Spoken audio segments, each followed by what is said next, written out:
Well, I'm removing an old window here on our bunkhouse, and I am about ready to replace it with a new frame.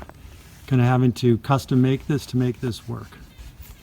Well, the work continues on this window. I pulled out what I wanted to the old ancient window frame, put a new sill in, new board along the bottom, like an apron, and now I'm ready to do the side pieces here. Okay, we have the frame basically fitted. I've got to still fasten and put some drip edge in where I have these seams so we don't get any water going down into the seam. But it's coming along nicely. It's going to be good enough for a 50-year-old, what we call a she shed. This is what the inside of the bunkhouse looks like, and the window that I just fixed. And it's a nice place to go to have a cup of coffee or a glass of wine in the evening.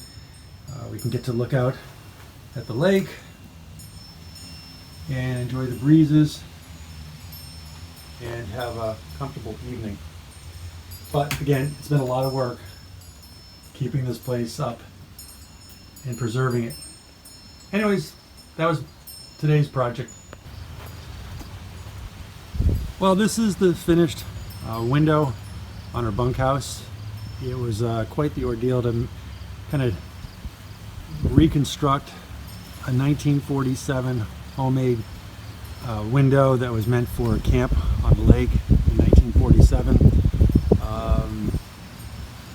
We've now got rid of all the rot. It's functional. Got to still paint it. So I'm satisfied. I'd prefer just to tear the whole bunkhouse down and start over, but the building inspectors won't allow us to do it because it's right next to the property line. So we have to keep putting lipstick on it and dressing up as best we can in order to preserve it. But anyways, that was today's home improvement repair project.